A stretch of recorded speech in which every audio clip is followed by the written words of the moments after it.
Hello friends, आज की इस वीडियो में बात करेंगे ज़िथियम 500 टैबलेट के बारे में। इस टैबलेट के बारे में आज मैं आपको कंप्लीट जानकारी दूंगा, जैसे कि इसका कंपोजिशन क्या है, किस कंपनी द्वारा इसको बनाया जाता है, कितना इसका प्राइस है, क्या क्या इसके यूज़ और बेनिफिट्स होते हैं, कैसे ये काम करती है, कितनी डोज पेशेंट को दी जाती है, क्या क्या साइड इफ़ेक्ट होते हैं, क्या क्या सावधानी ध्यान में रखनी है और कौन कौन सी चीज़ों के साथ इसका इंटरेक्शन हो सकता है, जो चीज़ें या जो मेडिसिन आपको इस मेडिसिन के साथ नहीं लेनी चाहिए। इन सारी बातों के बारे में आज की इस वीडियो में डिटेल में जानेंगे, तो वीडियो को लास्ट तक ज़रूर देखें, तभी आपको इसके बारे में सब कुछ समझ में आएगा और इससे होने वाले कई तरह के नुकसान से भी बच पाएंगे। तो चलिए स्टार्ट करते हैं। सबसे पहले हम बात करते हैं इस टैबलेट के कंपोजिशन के बारे में। तो इसमें एजिथ्रोमाइसिन 500 मिलीग्राम के स्ट्रेंथ में प्रेजेंट है। कंपनी के बारे में बात की जाए तो एल्केम हेल्थ साइंस कंपनी का ये प्रोडक्ट है।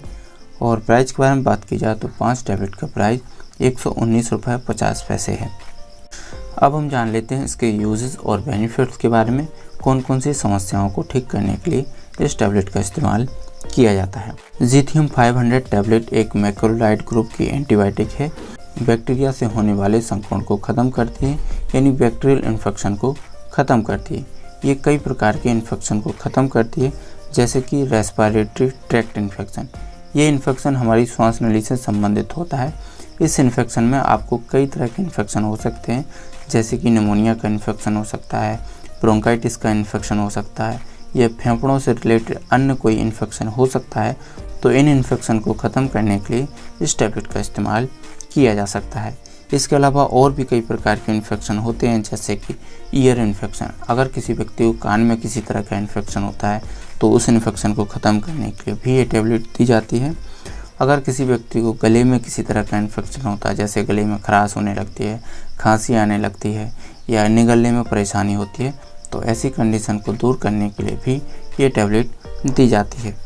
अगर किसी व्यक्ति को टाइफाइड फीवर का इन्फेक्शन हुआ है तो उस इन्फेक्शन को ख़त्म करने के लिए भी ये टैबलेट दी जाती है। गोनोरिया के इन्फेक्शन में भी ये टैबलेट दी जाती है। अगर किसी व्यक्ति को स्किन में कोई इन्फेक्शन हो जाता है तो स्किन के इन्फेक्शन को ख़त्म करने के लिए भी ये टैबलेट दी जाती है। तो अभी आपने इसके यूजेस के बारे में जाना। अब हम जान लेते हैं ज़िथियम 500 का मोड ऑफ एक्शन क्या है, ये कैसे वर्क करती है, हमारी बॉडी के अंदर जाकर क्या काम करती है। ज़िथियम 500 टैबलेट में एजिथ्रोमाइसिन है, जो कि एक मैक्रोलाइड ग्रुप की एंटीबायोटिक है। एजिथ्रोमाइसिन बैक्टीरिया की प्रोटीन सिंथेसिस को रोकती है। एजिथ्रोमाइसिन बैक्टीरिया की आरएनए के साथ बाइंड करती है, जिसके कारण ट्रांसपेप्टिडेशन क्रिया रुक जाती है और फिर प्रोटीन सिंथेसिस की प्रोसेस भी स्टॉप हो जाती है, जिसके कारण बैक्टीरिया की ग्रोथ रुक जाती है और बैक्टीरिया नष्ट होने लगते हैं। तो इस तरीके से ये मेडिसिन वर्क करती है। अब हम जान लेते हैं इसकी डोज के बारे में, कितनी खुराक पेशेंट को दी जाती है। तो एक एडल्ट पर्सन के लिए एक टैबलेट दिन में एक ही बार दी जाती है और ये लगभग 3 दिन तक दी जाती है। अगर इन्फेक्शन ज़्यादा है तो इसको 5 दिन तक भी दिया जा सकता है, लेकिन आपको हमेशा अपने डॉक्टर की सलाह से ही इस मेडिसिन का इस्तेमाल करना चाहिए, क्योंकि प्रत्येक पेशेंट की डोज मेडिकल कंडीशन पर डिपेंड करती है। जैसे मरीज़ का वेट कितना है, मरीज़ की एज क्या है, पुरानी मेडिकल कंडीशंस क्या है, रोग की गंभीरता कितनी है, रोग का प्रकार क्या है। इसके अलावा और भी कई तरह के फैक्टर्स होते हैं जिनको चेक किया जाता है, उसके बाद डोज दी जाती है। इसलिए हमेशा आपको अपने डॉक्टर की सलाह से ही इस मेडिसिन का इस्तेमाल करना चाहिए। अब हम जान लेते हैं इस टैबलेट के साइड इफ़ेक्ट के बारे में। इस टैबलेट को लेने के बाद क्या क्या पेशेंट को साइड इफ़ेक्ट देखने को मिलते हैं।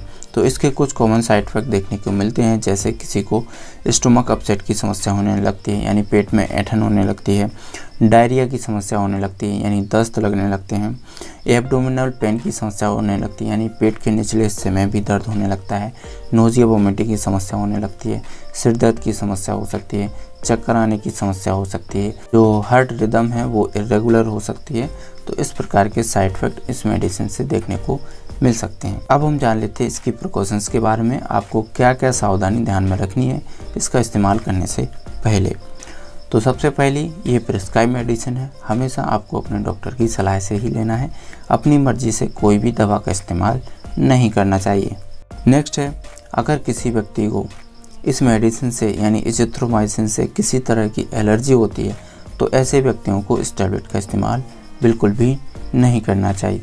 या अगर किसी व्यक्ति ने इस टैबलेट का इस्तेमाल किया है और उसको स्किन में रेशेस पड़ जाते हैं, खुजली होने लगती है या सांस लेने में कठिनाई होने लगती है, तो ऐसी कंडीशन में इस टैबलेट का इस्तेमाल बंद कर देना चाहिए और तुरंत अपने डॉक्टर से कंसल्ट करना चाहिए। नेक्स्ट है, अगर किसी व्यक्ति को हृदय से संबंधित कोई गंभीर बीमारी है, जैसे कि हार्ट अटैक की बीमारी है या हार्ट फेलियर की बीमारी है या लो पोटेशियम लेवल की समस्या है, हाई बीपी की समस्या है या लो बीपी की समस्या है, तो ऐसी कंडीशन में इस टैबलेट का इस्तेमाल बिल्कुल भी नहीं करना चाहिए। नेक्स्ट है, अगर किसी व्यक्ति ने वैक्सीन लगवाई है तो इसी दौरान इस टैबलेट का इस्तेमाल भी नहीं करना चाहिए। अगर किसी व्यक्ति को लीवर से जुड़ी या किडनी से जुड़ी कोई गंभीर बीमारी है तो ऐसी कंडीशन में भी इस टैबलेट का इस्तेमाल नहीं करना चाहिए। नेक्स्ट है, प्रेगनेंसी में और ब्रेस्ट फीडिंग में ये दवा सेफ़ है, लेकिन हमेशा आपको अपने डॉक्टर की सलाह से ही इस मेडिसिन का इस्तेमाल करना चाहिए। तो अभी आपने इसकी प्रिकॉशंस के बारे में जाना। अब हम जान लेते हैं इस मेडिसिन के इंटरेक्शन के बारे में। ये कौन कौन सी चीज़ों के साथ इंटरेक्शन कर सकती है, तो वो चीज़ें आपको इस टैबलेट के साथ नहीं लेनी चाहिए। तो सबसे पहले एल्कोहल। आपको एल्कोहल के साथ इस मेडिसिन का इस्तेमाल कभी नहीं करना चाहिए, क्योंकि कई तरह के साइड इफ़ेक्ट या एडवर्स इफेक्ट इस मेडिसिन से उत्पन्न हो सकते हैं।